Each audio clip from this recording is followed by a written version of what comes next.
kailangan mo talagang mag-set ng time and yung puso mo nandun talaga sa pagre-review para ma-achieve mo yung gusto mo. So, did you create a study guide, ma'am? Did you answer Q banks? Yes po, nag-ano po ako, may review center po ako na Wow. sobrang tagal nga sir, pati sa inyo na parang ilang years bago ko pinost. Ang dami ko pang napagdaanan sir. Kaya bago ko pinost yung NCLEX na exam po.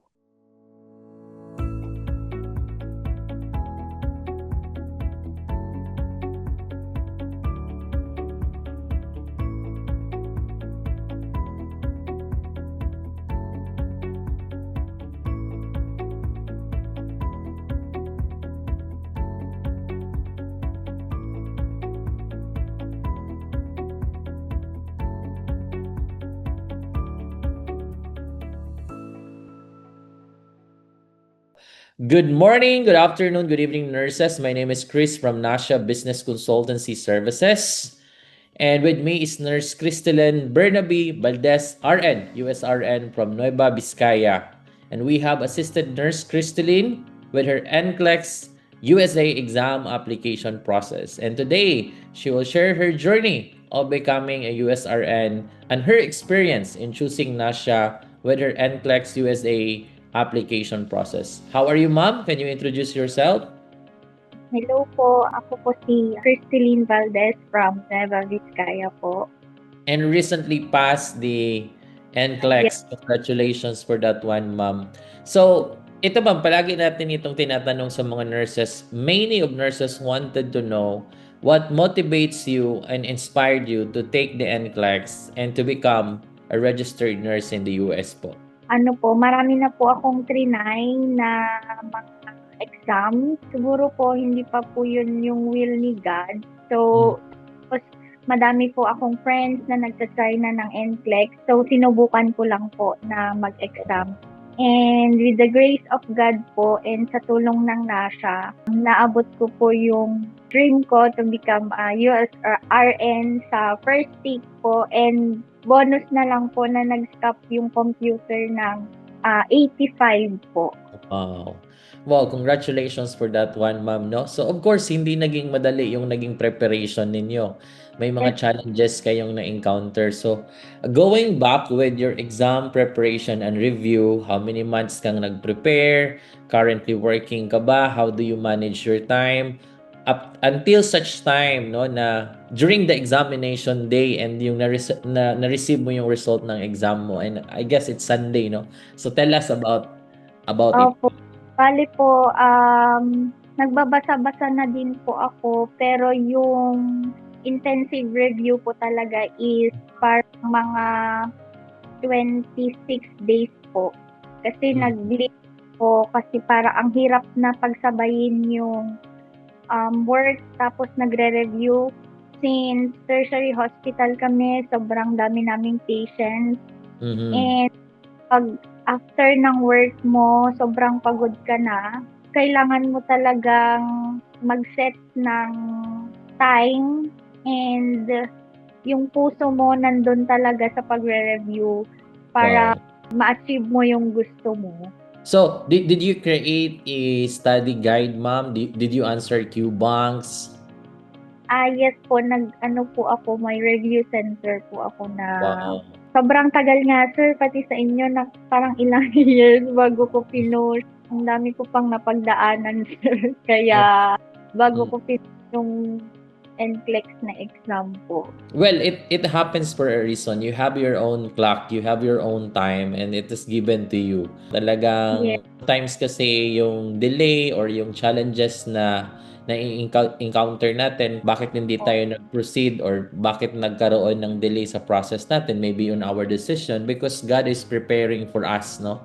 Baka that time is hindi ka pa talaga ready mag-take ng exam. Sabi ni God, okay, bibigay ko to sa iyo one take, no? So, worth it naman yung sacrifices at yung mga challenges na na-encounter mo. Now, during the examination day, ma'am, since nag-stop ka ng 85, how does it feel? Hindi ko talaga sure sir kasi nung nung after ako instrakan, tapos papasok na ako, inon na yung sir ko, sir, nag-error pa siya, sir. Kaya kinabahan kung parang may ipapasa ko ba to, parang ganun, sir. And then, nung nilapitan ako nung nandun sa testing site ko, nung okay na yung sir ko, tinuloy-tuloy ko na lang, sir. Tapos, sobrang hirap nung mga questions na binabato sa akin. Ang daming SATA and yung case studies po. Pero thankful na lang din po ako na kinaya naman po, sir. Then after 2 days and a half, ma'am, 62 hours, na-receive mo yung exam mo and it's Sunday. Yes po. Nung una, sir, natatakot pa akong i-open yung chat nyo po. Kasi alam ko talaga hindi ko siya naipasa. Pero nagdasal muna ako, sir, bago pa So, thankfully, pumasa naman po. Thankful po ako kasi parents ko po yung kasama kong nagsimba after nung inopen chat nyo po. That's good to know, ma'am. So talagang binigay yun ni Lord sa'yo, pinag-pray mo, pinaghirapan mo. So tulad nga ng sinabi ko earlier, all the sacrifices and challenges are actually worth it. You are now a USRN.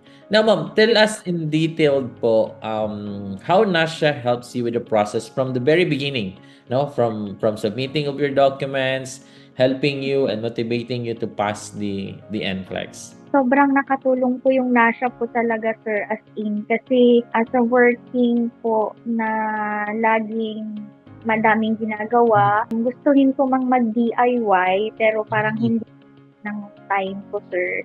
So, po ako ng help niyo po. And sobrang maalaga niyo po, sir. Kasi nung time na nagsa-submit na ako ng forms ko, hindi ko alam kung ano pa yung mga isusulat ko doon.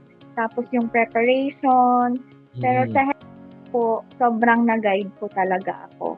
And ano pa po, bonus po yung mga Q-banks niyo, sir, saka reviewers niyo po. Nag-try din po ako doon, sir, mag-answer. And parang ganda po ng Q-banks niyo din po. So you mean you use the app, you access the Q-banks in the app? Maganda po siya, sir. Parang matututo ka talaga yung critical thinking mo. Sobrang yung parang magkakaroon ka ng yung mga hindi mo alam kung paano sagutin. So magkakaroon ng idea po.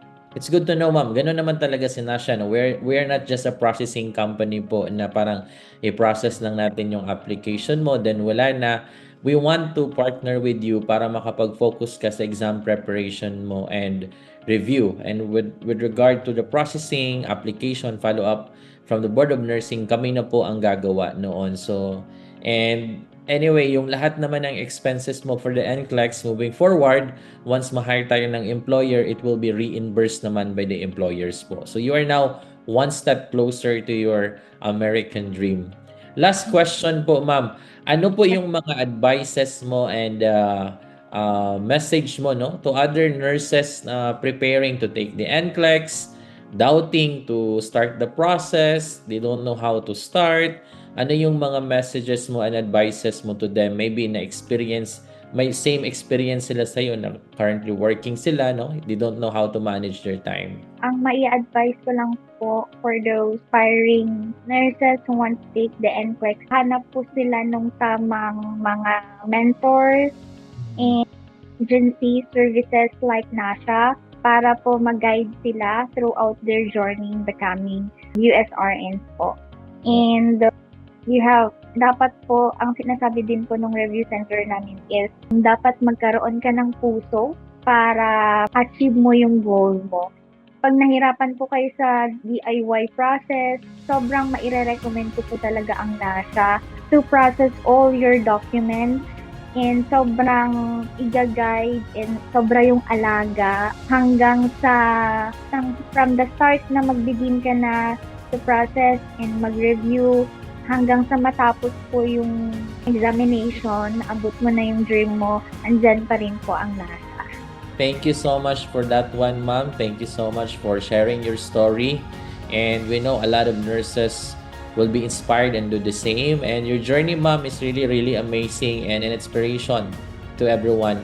Congratulations again, ma'am, and we're So looking much. forward seeing you in the coming months and years working as a registered nurse in the USA po.